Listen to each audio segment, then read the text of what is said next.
Good evening. Thank you everyone for attending and kind of putting up with the nice cool weather here. We're commenting a few days ago we were sweating. It was 90 and now it seems like it's in the 30s. So I was asked to speak about what can citizens do to make it safer for the responders, and obviously I'm going to take it from the fire idea what kind of fatality rate there is in the fire service. They started tracking it closely in 1977, and through 2012, so 35 years, there was 4,410 firefighter fatalities in the line of duty. So that's a pretty significant number. About 1/3 of those happen on the fire scene, and about 15% happen while we're responding to the incidents. So that seemed to be the logical thing to focus on for our talk today. So how can we prevent those fatalities? So kind of the first of the three things we can do, just like you heard about in the law enforcement community and also so far from the fire, is prevention. If we can prevent the incident from happening to begin with, then we're not responding to the incident. We don't have the problem with the response, and we don't have the problem with the people on the scene. That's just the firefighters. Obviously, from a citizen standpoint, they don't suffer the great loss. So for the most part, we always say the best fire is one that never starts. So just simple prevention. Most things in the fire service are very simple. And good housekeeping, believe it or not, is one of the number one things we see. And whether this be in your own home, in a business, in whether it be a warehouse, a store, anything like that, just plain good housekeeping. And the biggest thing is controlling the quantity and the arrangement of combustibles, keeping them away from ignition sources. It's very simple things. Also limiting the ignition sources. If you look, 4 big causes of fires are candles, electrical, smoking materials, and cooking. Candles, believe it or not, there's over 15,000 fires a year caused by candles. Most of those, the most popular month, guess what? December, coming up in the holidays here. So we want to obviously make sure candles are attended, make sure they're out, or even, I don't know, so don't even have them. The electrical fires, there's about 25,900 electrical fires per year in this country. That's a pretty significant amount. Smoking materials, over 1,000 civilian deaths per year caused by smoking materials. And I guess to add insult to injury to that, 1 in 4 people that die in a fire caused by smoking materials is not the smoker that caused the fire to begin with. In many cases, it's children. And the last ignition source we'll talk that I mentioned is cooking. Over 164,000 cooking fires per year.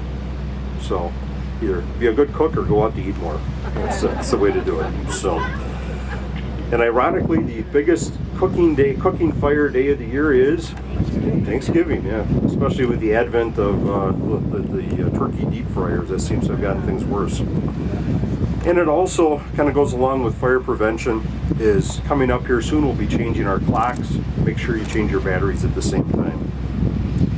The second thing, and the second focus, is know what to do if a fire does start. Reacting properly will not only keep you and your family safer, or your coworkers safer, it'll keep the firefighters and the police officers responding safer also. So a simple thing, most of this is things taught in schools to children. And EDITH was a focus in the schools for many years. EDITH stands for Exit Drills in the Home. Know how to get out of the house, know where you're meeting, make sure you stay in that meeting point when you get out there.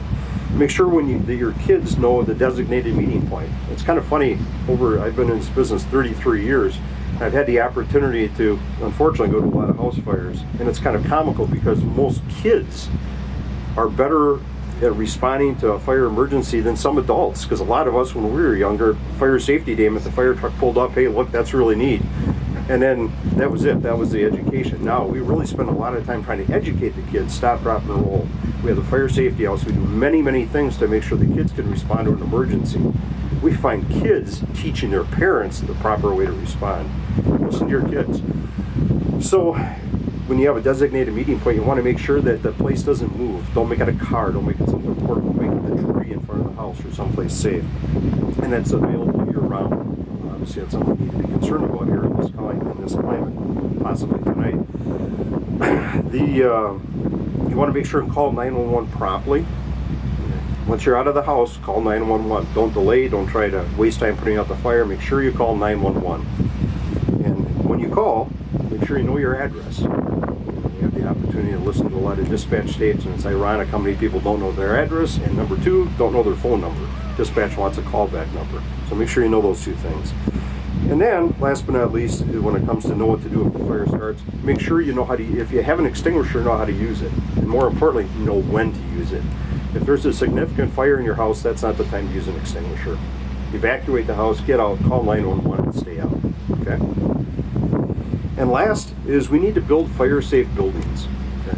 There's things we can do to make buildings safe, from construction techniques, the avoiding lightweight construction, trusses, things like that fail early. But the biggest thing is installing fire sprinkler systems and fire alarm systems. In most cases, if you have a fire sprinkler system, you're going to get out safely and the building will be intact when it's done. A little bit of water damage and you're good to go. So not only what you need to install, if you can install a sprinkler system or a good fire alarm system, make sure once it's in, it's properly maintained. Residential sprinkler systems are on the rise. We see more and more houses being built with them. So it isn't just in a business or in a mall or in a factory or in a warehouse anymore. If you're going to build or do a significant remodeling of your home, seriously consider putting in a residential sprinkler system. It's become very cost effective, and in many cases there's significant reductions in your fire insurance rate and your fire insurance fees.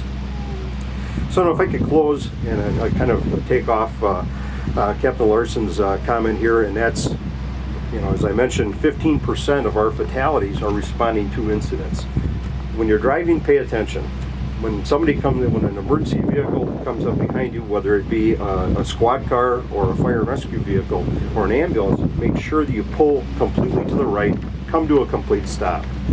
It's extremely important. It may sound simple, but some of those simple little things really make the biggest impact on safety. Not only for the emergency responders, which was what our topic was, but also you as the citizens, and your family, your friends will stay much safer. Thank you very much.